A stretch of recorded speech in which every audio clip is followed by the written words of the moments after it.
The deadliest mass shootings in history, somebody's put together this graphic and tweeted it out. And it points out, Aurora, Colorado in 2012, 12 people dead, 58 injured. Birmingham, New York, 13 people dead, 4 injured. This is 2009. Fort Hood, Texas, 2009, 13 people dead, 32 injured. And then you get up to Orlando, 2016, 49 dead, 58 injured. And then Las Vegas, 50 killed, 400 injured. The headline, deadliest mass shootings in U.S. history. And yet, when I look at Wounded Knee, it was between 150 and 300 Native Americans were killed and about 25 soldiers. So I would say and Wounded Knee certainly wasn't the only place where, there was these kinds of mass shootings going on. I'd have to go back and look at how many people died in the Ludlow massacre, but I know that there were a number of times when employers, took on their employees and killed them. I guess it's just a matter of defining terms.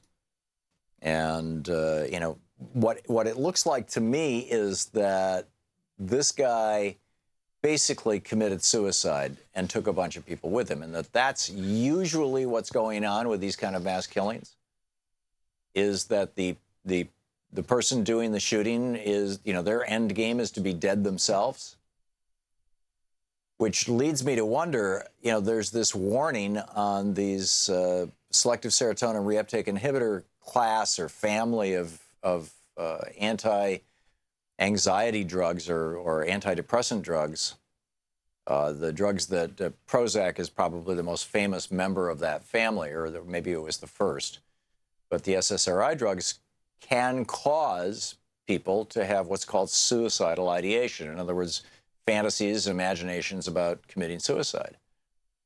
And because they diminish, now again, these drugs are very, very helpful for some people. They save some people's lives.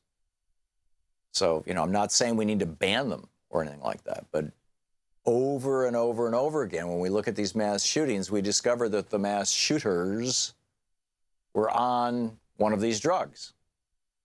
Not always, but way too often for my comfort. And we don't know yet if this guy was on an antidepressant or not.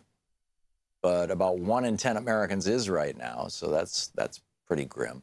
But what the SSRI drugs do is by they reduce your ability to feel empathy for other people or even experience the emotions of other people, which is really what feeling empathy is, as well as reducing your ability to feel your own emotions. That's the whole point of it, right? People who are overwhelmed by depression or overwhelmed by grief or overwhelmed by something terrible happening in their life, the theory is you take these drugs for a short period of time, get through that, of your dog just died sort of thing, or mom or dad just died, or whatever, lost your job. There are times when it's not inappropriate for people to turn to pharmaceuticals for a brief period of time to get through a rough patch. But when they do them over the long haul, then things tend to kind of change in the brain wiring, at least it appears. And viewing other people as things rather than as people, combined with suicidal ideation, combined with, constantly obsessively thinking about suicide, is the combination for mass slaughter. So, we'll see if this guy was on these drugs or not.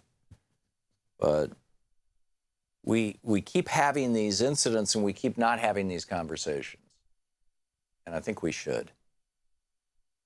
Meanwhile, back on the 27th of last month, this was like a week ago, the New York Times editorial board wrote an op-ed about a form of gun control in California, Arizona, Utah, and Mexico that was really working well. And specifically what it was banning lead bullets in these places. And the reason why is because the California condor and other large birds, eagles, many of these other large predators, people would shoot smaller animals with lead shot and then, not always get them. And the condors and the eagles would eat these animals, which had the lead pellets in them, and they would die from lead poisoning. So, in fact, as the New York Times points out, the majestic, though vulturous California condor is once again soaring above the wilds. It was on the brink of extinction 30 years ago when the last 22 giant birds were captured in a desperate effort to breed them in captivity. There are now an estimated 450 condors with 270 freely swooping and scavenging in California, Arizona, Utah, and Mexico. So how did that happen? It was because the use of toxic lead-based ammunition by hunters was banned, right, by the California legislature. California condor population could not have rebounded if the California legislature had not bucked the NRA and passed this enlightened bill to ban lead ammo near the condor's nesting grounds. And this was done in 2008. And then in 2019. There is, in a year and a half, there's supposed to be a ban on lead-based ammunition throughout California. Other states have partial controls on lead-based ammunition, but California was going to be the first to do it because it's so bad for the environment. It's also bad for hunters, by the way, and sportsmen and women. I mean, one of the things you will notice if you shoot guns is that you get lead dust all over your hands. And you want to wash it off very carefully, but it gets absorbed through your skin. And by the way, if it's dust, you're breathing it. But anyhow, the editorial board points out how successful this legislation was, this gun control legislation was in California in bringing back these wild predatory birds. And so what does the Trump administration do? The Trump administration, beholden to the NRA, quickly overturned a regulation the Obama administration had issued that would have banned lead ammunition and fishing tackle in federal wildlife refuges. Even when it comes to measures that can harm humans, Republican representatives tend to be equally servile toward the gun lobby. In the House, they're selling what amounts to a marketing favor for the gun industry, proposing to repeal controls on the sale of gun silencers to civilians. They end the op-ed. California stood up to the gun lobby and protected the condor. It's pathetic that Congress can't muster similar wisdom and courage on behalf of police officers. And that's just, this was like last week. So gun control actually does work. And yeah, it's not all that unusual that a mass shooter be somebody over 50. Travis Getty's over at Raw Story put together a list that said, the typical mass shooter is a white guy in his 30s or 40s. School shooters tend to be younger. But then they just looked through, James Hodgkinson, the guy who shot Steve Scalise. He was 66 years old. Getchachu Fedeke, 53. Robert Louis Deere was 57. John Hauser was 59, this Tea Party activist who opened fire at a showing of the movie Trainwreck, killing 2 people, wounding 9 others before fatally shooting himself. Rockne Newell, 59. William Spengler, 62. Michael Haints, 51. Timothy Hendren, 51. Jesse Warren, 53. Charles Cookie Thornton, 52. Anyhow, there's been a bunch of them. What is the common denominator?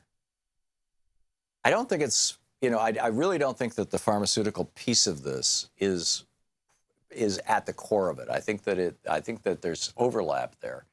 And, we need to be doing some really good and careful science to find out. But I think the biggest problem that we're facing right now is inequality.